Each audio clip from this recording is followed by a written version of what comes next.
নমস্কার বন্ধুরা, আমি দেবযানীর রান্নাঘরে আপনাদের সকলকে স্বাগত জানাই। আজকে আমি আরও একটি রেসিপি নিয়ে চলে এসেছি। সেই সঙ্গে রেসিপিটি অবশ্য করে ভীষণই সিম্পল এবং সঙ্গে সঙ্গে দুর্দান্ত স্বাদের। তাহলে স্কিপ না করে সম্পূর্ণ পর্বটি দেখুন এবং আমার সঙ্গে থাকুন। আমি এখানে 3 পিস ইলিশ মাছ নিয়ে নিয়েছি। সেই সঙ্গে আমার এই রান্নাটির জন্য লাগবে হলুদ, কাঁচা লঙ্কা, লবণ এবং মেথি। তো বন্ধুরা, আমি গ্যাস ওভেনটি অন করে ফ্রাই প্যানটি বসিয়ে দিয়েছি। ফ্রাই প্যানটিতে আমি সর্ষের তেল দিয়েছি। সর্ষের তেলটি যখন গরম হয়ে গেছে তখন আমি গ্যাস ওভেনটিকে অফ করে দিয়েছি এবং 1 চামচ পরিমাণ মেথি দিয়ে দিয়েছি। এবার ফোড়নটিকে আমি খুব সুন্দর করে নাড়াচাড়া করে সমস্ত মেথি গন্ধটা যাতে মিশে যায় ততক্ষণ পর্যন্ত অপেক্ষা করব। তারপরে মেথির গন্ধটা খুব ভালোভাবে মিশে গেলে আমি মেথিগুলিকে তুলে আলাদা একটি প্লেটে নিয়ে নেব এবং কয়েকটি মাত্র দানা আমি এই তেলের মধ্যে রেখে দিয়েছি। এবার নতুন করে আমি আবারও গ্যাস ওভেনটিকে অন করে নেব।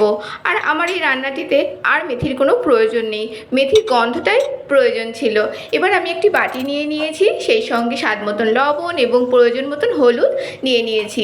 জল মিশিয়ে আমি একটি সুন্দর ঘোল তৈরি করে নেব।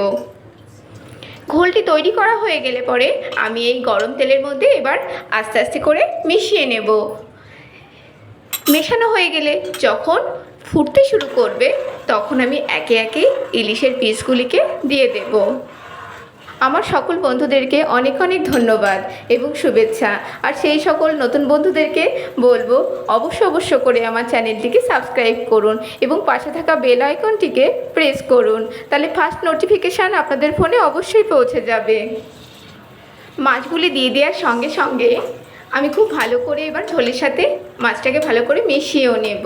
ভালো করে মেশানো হয়ে গেলে আমি সাথে সাথে 4টে কাঁচা লঙ্কাও মিশিয়ে দেব। এবার ঢেকে আমি মোটামুটি 7 থেকে 8 মিনিটের জন্য রান্না করে নেব।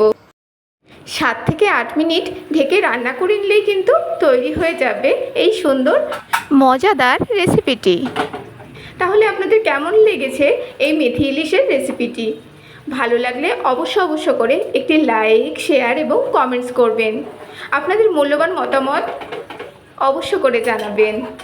আমি প্রতিটা পর্বে চেষ্টা করব ঘরোয়া উপকরণ দিয়ে সুন্দর রেসিপি তৈরি করবার। তাহলে প্রতিটা পর্বে আমার সঙ্গে থাকুন।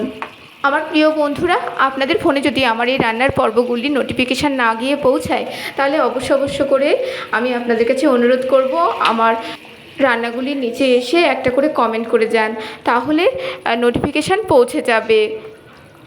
আর অবশ্য করে আপনারা আমার রান্নাগুলিকে দেখুন এবং অনেক ভালোবাসা দিন। তাহলে আজ আসি, দেখা হবে আবার আগামী পর্বে। ততক্ষণের জন্য টাটা।